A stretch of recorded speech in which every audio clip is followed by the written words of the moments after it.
밝혀내기가 어려운 거예요. 수사가 잘 안 돼요. 정정당당하게 수사받고 또 재판받고 거기서 결백을 입증하고.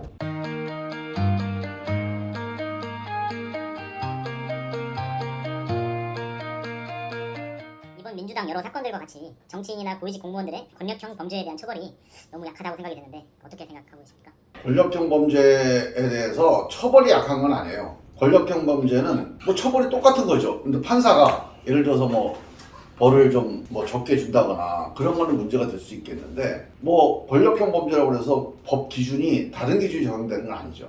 근데 권력형 범죄의 가장 큰 문제는 뭐냐면 밝혀내기가 어려운 거예요. 뭔가 자꾸 이렇게 감싸잖아요. 예를 들면 이번에 김건희 씨가 주가 조작을 했다 이런 의혹이 있잖아요. 근데 이게 지금 수사가 잘 안 되는 이유 중에 하나가 검찰총장 부인이었기 때문에, 대통령 부인이기 때문에 수사가 제대로 안 된다. 국민들이 이렇게 의구심을 갖고 있잖아요.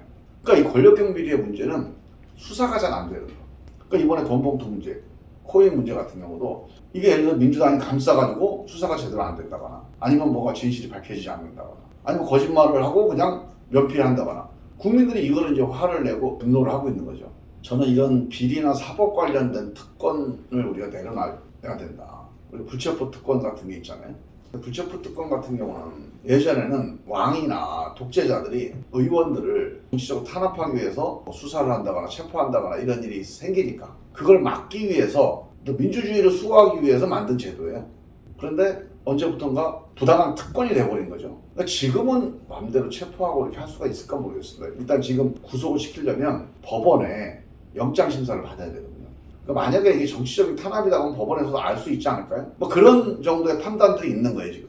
그래서 불체포 특권을 이제 우리가 폐지하자 이런 얘기를 하는 건데, 이거는 이제 헌법과도 관련돼 있으니까 저는 폐지 전에 우리 정치인 스스로가 이 불체포 특권의 혜택을 포기하는 게 저는 맞을 것 같아요.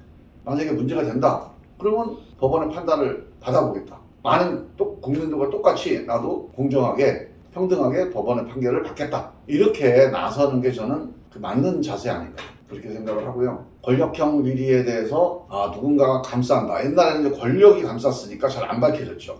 검찰도 좀 흐물흐물하고. 근데 지금은 야당 의원도 당에서 감싸면은 또 잘 밝혀지기 어려운 거예요. 심지어 지지자들이 이것도 우리 같은 편이니까 감싸고. 이 모든 게 다 권력인 거예요, 사실은.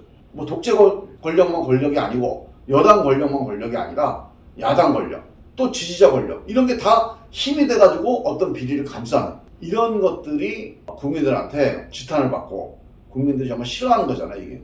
그래서 저는 우리 민주당도 이 권력형 비리 문제에 대해서 남의 일이라 생각하지 말고 여야 막론하고 어떤 비리 사건이나 의혹이 터지면 정정당당하게 수사받고 또 재판받고 거기서 결백을 입증하고 그러는 과정이 좀 필요하다. 정치인들이 그런 선택을 할 필요가 있다. 저는 그렇게 봅니다. 그러면 이 내용에 대한 구체적인 법안이라든지 이런 것들을 생각해 두신 게 혹시 있으십니까? 우리가 이제 불체포 특권 폐지 법안이라는 게 있는데, 불체포 특권은 약간 헌법에 그 규정이 되어 있는 거기 때문에 법안 가지고는 아마 성사되기가 어려울 거예요. 헌법을 고쳐야 될 것 같아요. 그런데 아까 제가 말씀드렸듯이 이거는 사실 법으로 할 게 아니라 여야 정치인들이 공동 선언을 하면 됩니다.